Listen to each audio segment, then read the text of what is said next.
Hi, Kenyan Christians. The ideal and model political society should be the local church. The local church is a model political society, a prophetic witness. Jesus is certainly interested in our desires. Look at Matthew 5:3. The kingdom of heaven, we learn, is given to a people who are poor in spirit, who mourn the sin of the world, who are meek, who hunger and thirst for righteousness, who are merciful, who are pure in heart, who are peacemakers. In other words, they desire to be done with sin. They are poor in spirit because they know they are sinners. They cannot lord it over others. Instead, they are broken, and now they hunger for righteousness, mercy, purity, peace, to see God.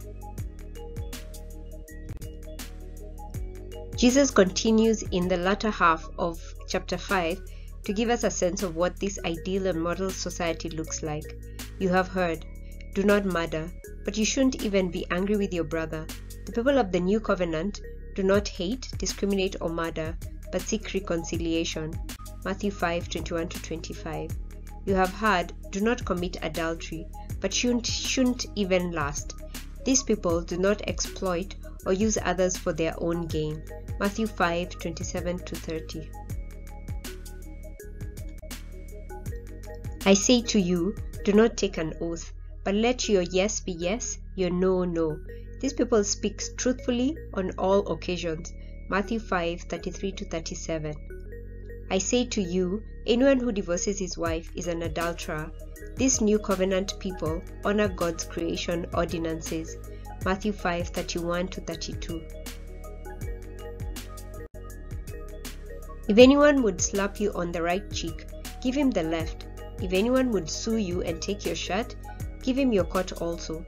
These people employ their property to protect and equip others. Matthew 5:38-42.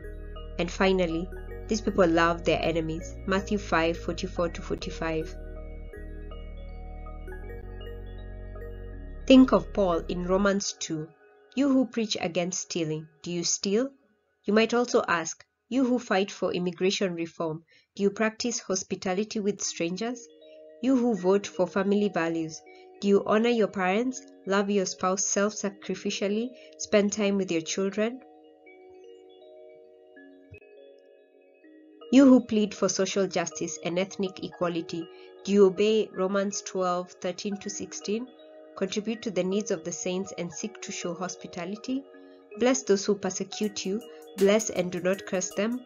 Rejoice with those who rejoice, weep with those who weep, live in harmony with one another.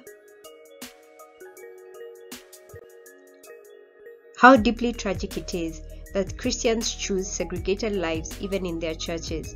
Don't you see that we should be the first place where people of different ethnicities integrate, and the first place where the rich care for the poor? Do you want to have an impact in the area of social issues like abortion and marriage? Start by obeying Ephesians 5. Wives, submit to your husbands. Husbands, love your wives. Love them as your own body. Children, obey your parents.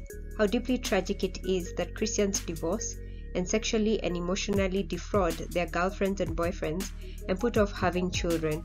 Don't you see that we should be the first to prize marriage and family? Do you want to have a positive impact on the economy? Then keep reading in Ephesians 6. Bond servants or employees, obey your earthly masters with a sincere heart, as you would Christ, not by the way of eye service as people pleasers. How tragic it is that there are Christians who are lazy at work. Don't you see that we should be the first to work hard and be the best employees? What if you're a business owner or employer who votes for pro-business laws to help the economy? Read on in Ephesians 6. Masters or employers, do the same to them, and stop your threatening, knowing that he who is both their master and yours is in heaven, and that there is no partiality with him. How tragic it is that there are Christian employers, people with power and authority over their workers, who exploit that power unjustly or stay silent when other business owners do. Don't you see we should demonstrate the most interest in a well-running and equitable economy? The local church is cosmopolitan, non-partisan, and multi-ethnic. The local church should never tie its identity to any one nation. Our identity depends upon the forgiveness we've received. You should not restrict membership to certain parties. The church should be multi-ethnic. Again, our justification is not grounded in our ethnicity, but in forgiveness. Therefore, there is no Jew, no Gentile, slave, no free, barbarian, no Greek. The dividing wall of partition has fallen at the cross. It's already hard enough to preserve the integrity of Christ's name in the church itself, which is full of repentant sinners, but sinners nonetheless.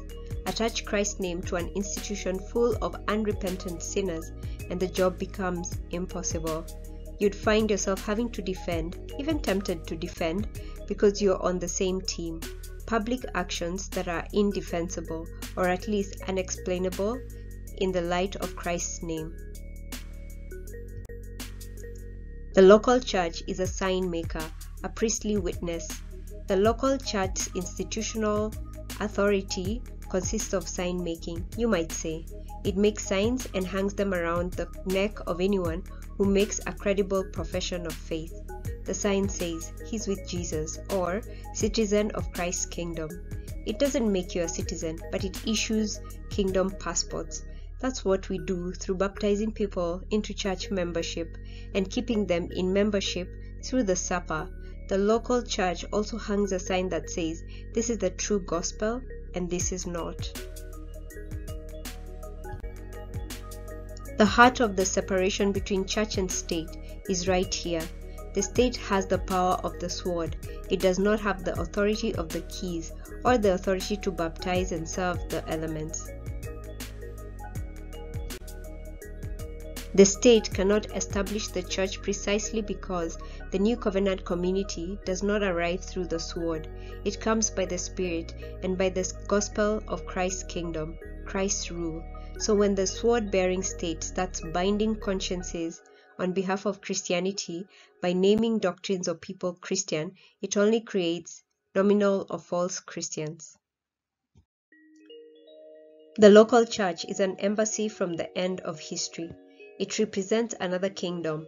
It represents a place from the future, the end of history, a new age, which came forward and entered history through King Jesus and now in our life together. What does it mean to become a church member? It means being publicly affirmed as a citizen of Christ's kingdom by the local church, which the church does through baptism and the Lord's Supper.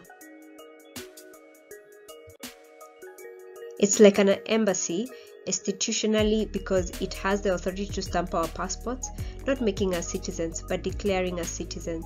And it's like an embassy in that it represents a foreign culture which Christians are in their life together. We demonstrate a renewed Holy Spirit indwelt politics. So where on earth do you think we are going to find a just and lasting peace? You will find it there in the pews, wherever 2 or 3 are gathered to bow down before Jesus and are lifted up together in obedience by His Spirit. These are excerpts from What Christians Should Do for Government, Be the Church Together, from the 9 Marks website. You never outgrow your need for this gospel. You don't begin the Christian life with this and then leave it behind and get stronger with something else. God strengthens us with the gospel to the day we die. From the Desiring God website. Thanks for watching. Bye.